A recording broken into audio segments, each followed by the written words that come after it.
আসসালামু আলাইকুম ভিউয়ার, সবাই কেমন আছেন? এই দেখুন, আজকে কিন্তু কাঁচামরিচের চাটনি আবারও বানিয়ে নিয়েছিলাম, কেননা শীতকাল চলে আসছে আর চিতই পিঠা আর শুটকি চাটনি দিয়ে খাওয়া হবে না, তা কি হয়? তাই কাঁচামরিচ আর শুটকি দিয়ে আবারও চাটনি বানিয়ে এই দেখুন আমি চিতল পিঠা বানিয়ে নিয়েছিলাম। তো আজ এছাড়াও আরও কিছু রেসিপি আপনাদের সাথে শেয়ার করব, যেগুলো আমি প্রায়ই বানিয়ে খাই, আমার খুব ভালো। দেখে দেখুন, আমি কিন্তু একটি নতুন কড়াই এনেছি, লোহার যে নতুন কড়াই সেটা এনেছি, ছোটো একটা কড়াই, যাতে এটার মধ্যে পিঠা আর চিতই পিঠা বানিয়ে খাবো সেজন্য। তো এদিকে দেখুন, আমি কিন্তু খাওয়া দাওয়া শুরু করে দিয়েছি। এছাড়াও আমার ফ্যামিলির মানুষ খেয়েছে, শুধু আমার হাজব্যান্ড খায়নি, উনি একটু বাইরে ছিল। তো পাশের ঘরের একজন আপুও খেয়েছে। তো এদিকে দেখুন, আরেকটা রেসিপি নিয়ে আসলাম। তো প্রথম থেকে আসলে ভিডিও করতে মনে ছিল না। এখানে কিন্তু আমি নুডলস করতেছি, আর এখানে পেঁয়াজ, কাঁচামরিচ, এছাড়াও দিয়েছি টমেটো, আর মশলাগুলো দিয়েছি, একটু হলুদ দিয়েছি, অল্প একটু জিরা গুঁড়া দিয়েছি, আর এখন একটি ডিমকে আমি ভেজে নিচ্ছি এই মশলার সাথে।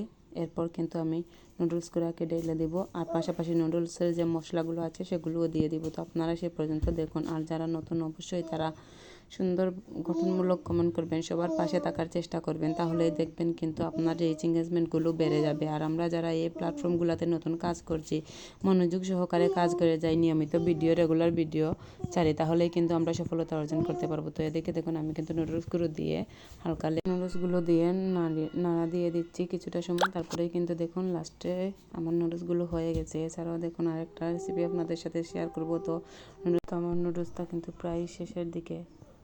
তো আপনারা বলে যাবেন দেখতে কেমন হয়েছে, কিন্তু দারুণ হয়েছে।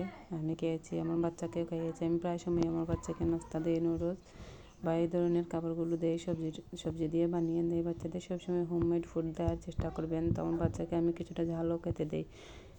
এছাড়াও দেখুন, আমি কিন্তু টাকি মাছ সিদ্ধ করে যে একটা কাঁচা ভর্তা বানানো হয়, সেটা কিন্তু বানিয়ে নিচ্ছি। এখানে কিন্তু আমি তারপরে পেঁয়াজ কুচি, তারপর ধনিয়া কুচি, মরিচ, আর অল্প পরিমাণে কিন্তু দিয়ে দিলাম সরিষা।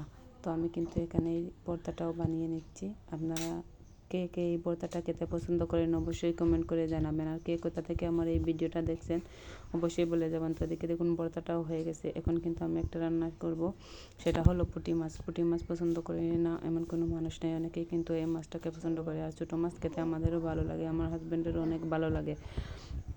তো উনি প্রায়ই ছোটো মাছ আনেন, তো আমি ছোটো মাছ রান্না করি।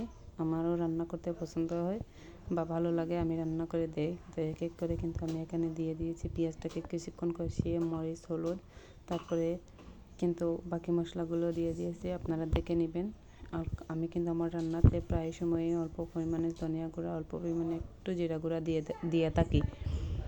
তো সবাই কিন্তু পাশে থাকবেন। আর যারা বলছে যে এই প্ল্যাটফর্মগুলো থেকে সফলতা কখনো পাওয়া যায় না, তাদেরকে দেখিয়ে দিবেন কাজ করে যে এই প্ল্যাটফর্ম থেকেও সফলতা পাওয়া যায়। আর সবার পাশে থাকবেন। আর এখন শীতকাল চলছে যেহেতু, তাই সবাই যারা গরিব আছে, অসহায় আছে, রাস্তার পাশে থাকে, তাদেরকে নিজের সামর্থ্য অনুযায়ী যতটুকু পারেন সহযোগিতা করবেন। আমাদের অল্প সহযোগিতার কিন্তু অন্যজনের জন্য অনেক উপকার হতে পারে। তাই অল্প পরিমাণে সহযোগিতা করেন, তাহলে একজন যদি উপকৃত হয় তাহলে আল্লাহর কাছেও ভালো হবে। তো সবাই কিন্তু দেখতেছেন, আমি কিন্তু মশলাটা কষিয়ে নিয়েছি সবগুলো দিয়ে। তো এখন কিন্তু আমি পুঁটি মাছগুলো দিয়ে দিব।